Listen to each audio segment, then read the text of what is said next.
Hello, everyone, and welcome to AV Plus, your weekly source for AV integration industry news. My name is Jonathan Blackwood, Editorial Director of Commercial Integrator, and this is the news for the week of June 25th, 2021.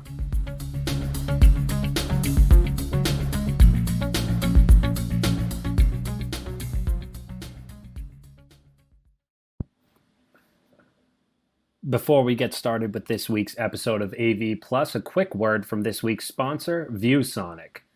Seeing is believing with ViewSonic's innovative all-in-one direct view LED displays. With huge screen sizes up to 216 inches, these displays make a sizable impression in any lobby, boardroom or conference room, or large venue, boasting stunning video wall images in full HD resolution. They're easy to set up with only 2 people in less than 2 hours, easy to calibrate, easy to maintain, and easy to collaborate and wirelessly share content compared to a customized video wall. With larger-than-life images and simple setup, ViewSonic Direct View LED displays are a cost-effective, all-in-one alternative to traditional video walls. Find out more and see the difference at viewsonic.com. Infocom 2021 registration is now open. Registration is now open for the long-awaited in-person Infocom show, which will take place October 23rd to 29th, 2021 at the Orange County Convention Center in Orlando, Florida. Registration is officially open at www.infocomshow.org. CTSI has acquired Collaborative Technology Solutions. Fresh off acquiring David Fire Systems last month, CTS is continuing to grow through acquisition by acquiring Collaborative Technology Solutions, a provider of audiovisual, security, and other low-voltage solutions. The U.S. Senate has approved $52 billion for semiconductor research and production. A $250 billion bill passed by the U.S. Senate this week is designed to increase the country's tech competition with countries like China, and the bill includes $52 billion to fund the semiconductor research, design, and manufacturing initiatives. LG has renewed its sponsorship of the Collegiate Esports Tournament. LG Business Solutions USA has renewed its sponsorship of the Collegiate Esports Multi-Game Tournament Series Battle Academy after a first season in 2020 saw multiple participants recruited to and offered scholarships by various universities and colleges. LG's Ultra Gear gaming monitors are the official monitors of the tournament, which is run by UGC EDU, a division of Ultimate Gaming Championship. PPDS has launched the Philips 7000 series LED range. The new high brightness and bezel-free L-Line 7000 indoor LED series has been fashioned on market feedback in order to address and eradicate many of the traditional barriers and limitations around the size, shape, and brightness of LED installations, according to a PPDS announcement. It is suited for immersive visual experiences in retail, corporate, and public venue environments. Planar has launched the Planar Studios Initiative. Through the initiative, Planar hopes to become a partner of the film and TV industry by developing advanced visual technologies like critical LED and motion capture systems, bringing virtual production and extended reality to mainstream entertainment, as well as corporate and education environments.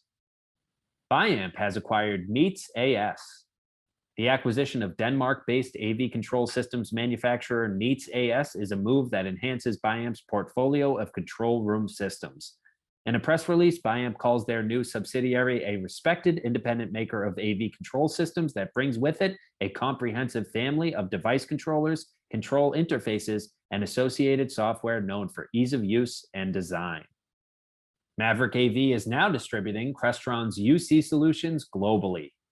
According to an announcement, the agreement is designed to meet the collaboration needs for any kind of business environment and is the only such global distribution partnership for Crestron. It will be available in 16 European territories, the US, and Canada. LG has released platform-agnostic interactive displays for classrooms. The line is the LG TR3DJ series, and displays are available in 65, 75, and 86-inch models and feature IPS display panels for wide viewing angles, making it useful in classrooms still practicing social distancing. The displays also feature 4K and Ultra HD resolution, a 20-point multi-touch surface, and 2 stylus pens in differing colors and tip sizes that can be used simultaneously. Poly has partnered with Clipper to address video fatigue. At first, Poly will use the Clipper platform internally for recorded video assets, including global sales meetings. Then the platform will be brought to Poly customers to help them manage and extract important moments of recorded video content so that they can efficiently organize, search, interact, and share that content. Finally, the biotech sector has been gobbling up real estate lately, and that can be a great opportunity for AV integrators. For more, here's Commercial Integrator editor Zach Como. Thanks, Jonathan.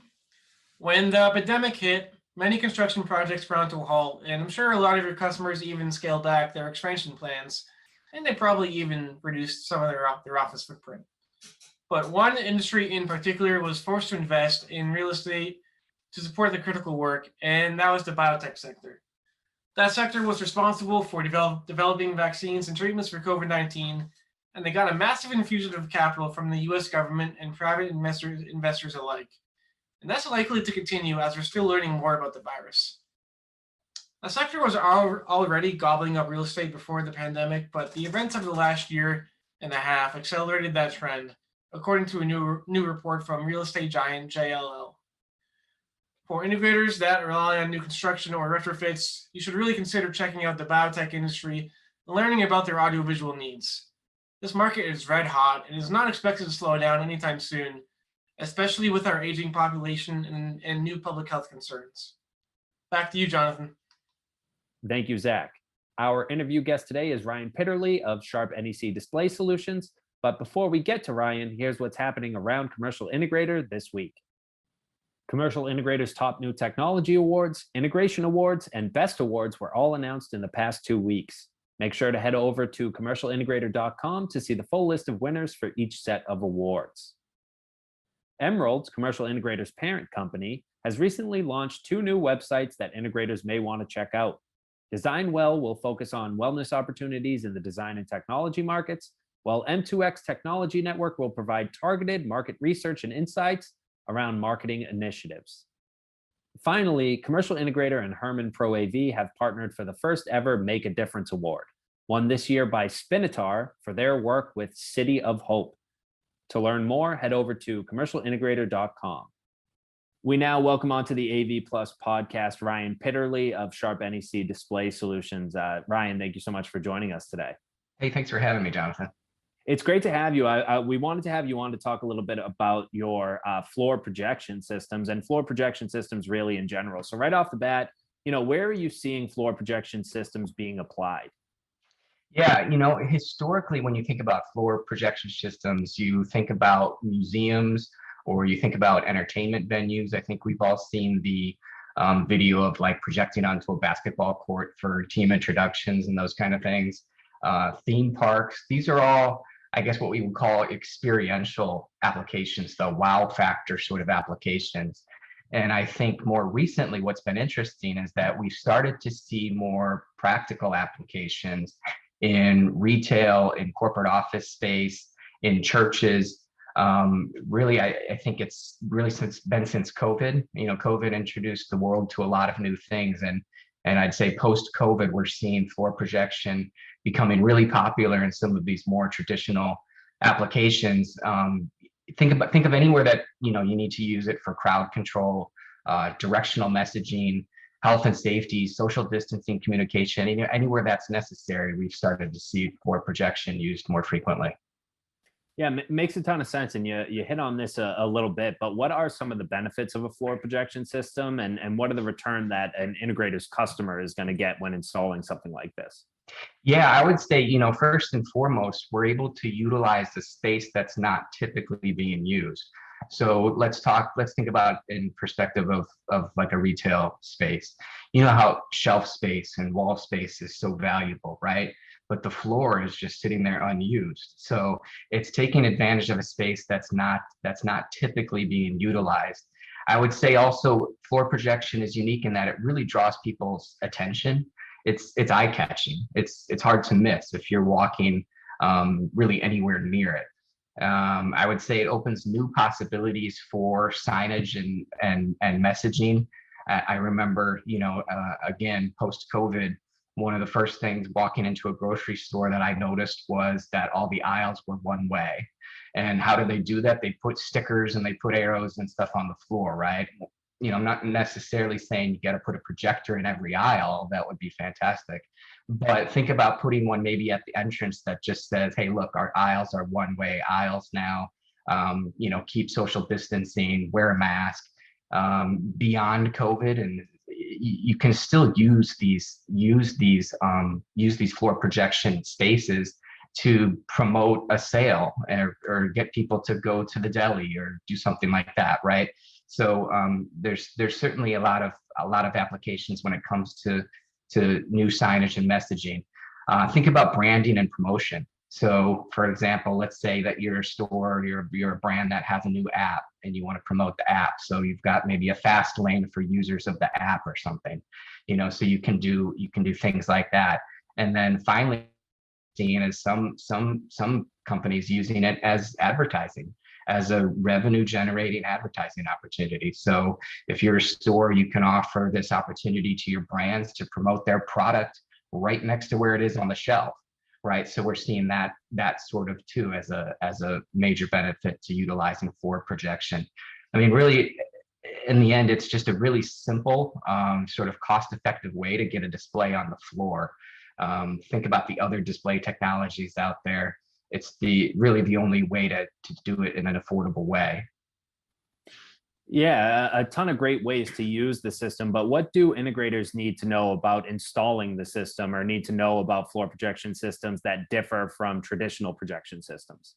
Yeah, good question. I mean, you know, look, first and foremost, I think you've got to have a projector that is capable of what we call tilt-free. So that's just being able to tilt the projector down towards the floor. That is become a lot more commonplace, I would say, with the introduction of laser projectors and laser technology. So utilizing the laser as a light source really allows you to sort of use the projector in different orientations that used to be a much more difficult, if not, you know, impossible. So that's really first and foremost, is make sure you have a projector capable of doing it. And then I would say consider your image size and your throw distance, and that's normal for every projection application, but more so in the way that you want to think about the viewer impact. So make sure that the projector is high enough off the floor so that it's not going to be in the way for anybody that might be passing underneath it. That sort of draws you or leads you into considering some of the aesthetics. Obviously, you want to have a clean installation, as clean of installation as possible. Maybe you can run a single cable using HD-Base-T to get your control and your content up to the projector. Think about maybe using inconspicuous locations to sort of hide the projector. It adds a little bit to the mystery, but it also, you know, it just makes it look, again, more aesthetically pleasing if you're able to do that. So those are things that you want to take into consideration. I'd say consider the usage model. I would say, you know, if you're going to be using it 8 hours a day, 12 hours a day, 24 hours a day, certainly a lot of stores are open at least 12 hours a day if you're using it in a retail environment. Consider that and make sure you're choosing a projector that can withstand that sort of usage model. And then, of course, you know, this isn't necessarily unique to floor projection, but make sure you consider the ambient light. Make sure you're getting a projector that's bright enough. If it's at all possible to utilize some of the eco mode settings or some of the constant brightness settings that we have available in most of the laser projectors, you know, you can really sort of extend the life of that product and offer just a more consistent looking image over time. So consider all that. You know, and then I would say finally consider the floor surface material and the color. Right, that's a unique challenge. You're not projecting onto a white screen that's designed to be projected on. A lot of times you're on a gray floor or concrete floor or whatever it might be, right?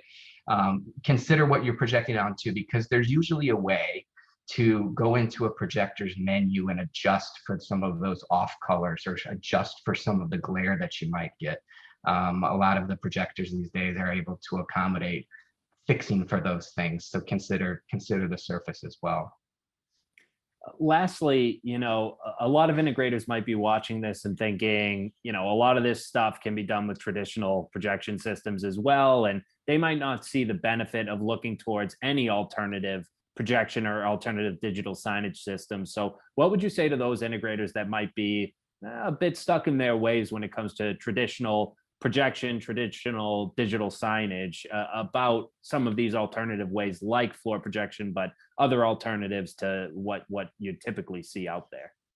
Yeah, I mean, when you start to think about the non-traditional or non-typical projection applications, floor included, the possibilities just become endless, right? There are so many spaces that you can now use as a screen, if you will, right? So it just really opens up a whole lot of opportunities. Again, there's just an abundance of unused projection surfaces in real estate when you start to think of using projection outside of your typical rectangular screen, right?